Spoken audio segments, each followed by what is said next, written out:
नमस्कार दोस्तों, आपका हमारे YouTube चैनल सनातन त्योहार में स्वागत है। आज हम आपको मूर्ख राजा और चतुर मंत्री की कहानी सुनाने जा रहे हैं। अगर आपको ये कहानी पसंद आए तो कमेंट बॉक्स में कमेंट करके जरूर बताएं। साथ ही आप हमारे चैनल पर नए हैं तो सब्सक्राइब कीजिए और बेल आइकन पर क्लिक जरूर कीजिए, जिससे हमारी वीडियो के नोटिफिकेशन आपको मिलती रहे। अब सुनिए कहानी। बहुत समय पहले की बात है। एक नदी के किनारे एक राजा रहा करता था। वह राजा बहुत ही मूर्ख था। वहीं राजा का मंत्री बहुत चतुर था। एक दिन शाम के समय राजा और मंत्री दोनों नदी के किनारे टहलते हुए शाम का आनंद ले रहे थे। तभी राजा ने मंत्री से एक सवाल पूछा, क्या तुम बता सकते हो कि नदी किस दिशा में और कहां तक बहकर जाती है? मंत्री ने राजा को तुरंत जवाब देते हुए कहा कि यह नदी पूर्व दिशा में बहती है और यह पूर्व देश तक जाती है। इस पर राजा ने कहा कि वह नहीं चाहता कि हमारे देश का पानी पूर्व के देशवासी इस्तेमाल करें, और राजा ने मंत्री को नदी का पानी रोकने के लिए दीवार खड़ी करने का आदेश दिया। तभी मंत्री ने राजा से कहा कि ऐसा करने पर हमारा ही नुकसान होगा। राजा ने गुस्से में कहा कि पानी हमारा है और पूर्व देश वाले मुफ्त में इसका इस्तेमाल कर रहे हैं और तुम बोल रहे हो कि हमारा नुकसान होगा। इसमें हमारा कुछ नुकसान नहीं होगा। तुम जल्दी से जल्दी नदी में दीवार बनाने का काम शुरू करवाओ। मंत्री राजा की आज्ञा का पालन करते हुए कारीगरों को बुलाता है और नदी के पास दीवार बनवाने का काम शुरू करवा देता है। नदी में दीवार बनने का काम तेजी से चलने लगा और कुछ दिनों में दीवार बनकर तैयार हो गई। यह देखकर राजा बहुत प्रसन्न होते हैं, परंतु उनकी मूर्खता के कारण कुछ दिन बाद जब बारिश का मौसम आता है तो नदी का पानी पूरे गांव में भरने लगता है। धीरे धीरे पानी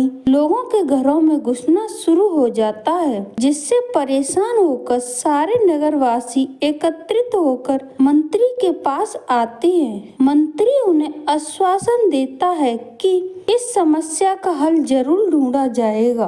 लोगों की परेशानी सुनकर मंत्री समाधान निकालने के लिए एक योजना बनाता है। उन्होंने राजमहल में समय को बताने के लिए घंटा बजाने वाले शख्स को शामिल किया। वह समय के अनुसार घंटा बजाता था, जिससे लोगों को समय पता चलता था। मंत्री ने उससे कहा कि आज तुम प्रति घंटे की बजाय हर आधे घंटे में घंटा बजाना। उस आदमी ने मंत्री से जैसा कहा वैसा ही किया, जिससे वह सुबह के 3 बज रहे थे तो उसमें 6 बार घंटा बजाया। 6 घंटे सुनकर राजा और सभी नगरवासियों को लगा कि 6 बज गए हैं और सुबह हो गई है। राजा उठकर बाहर आता है तो वह मंत्री पहले से मौजूद होता है। बाहर अंधेरा देखकर राजा मंत्री से पूछता है कि अभी तक सूर्य उदय क्यों नहीं हुआ है। राजा के सवाल का जवाब देते हुए मंत्री ने कहा, महाराज, प्रातः काल हो चुकी है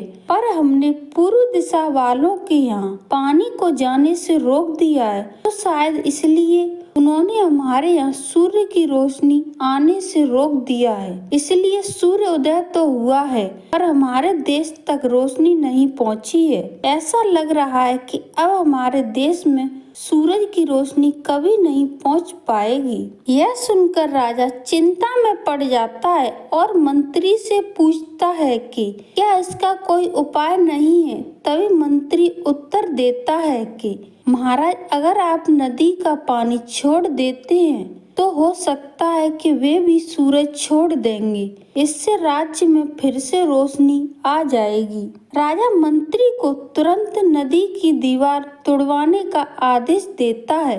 मंत्री कारीगरों को नदी पर ले जाकर उन्हें दीवार तोड़ने के लिए कहता है। कुछ घंटों में कारीगरों ने दीवार गिरा दी और तब तक सूरज निकलने का समय भी हो गया था। सूर्य उदय हो गया। सूर्य की लालिमा देखकर राजा बहुत खुश हुए और मंत्री को इनाम देने की घोषणा की।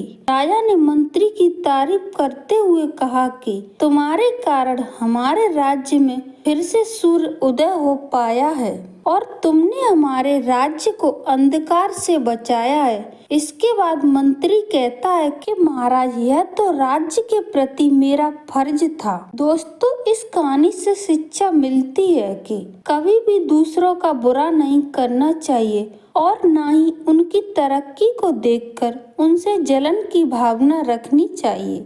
धन्यवाद दोस्तों।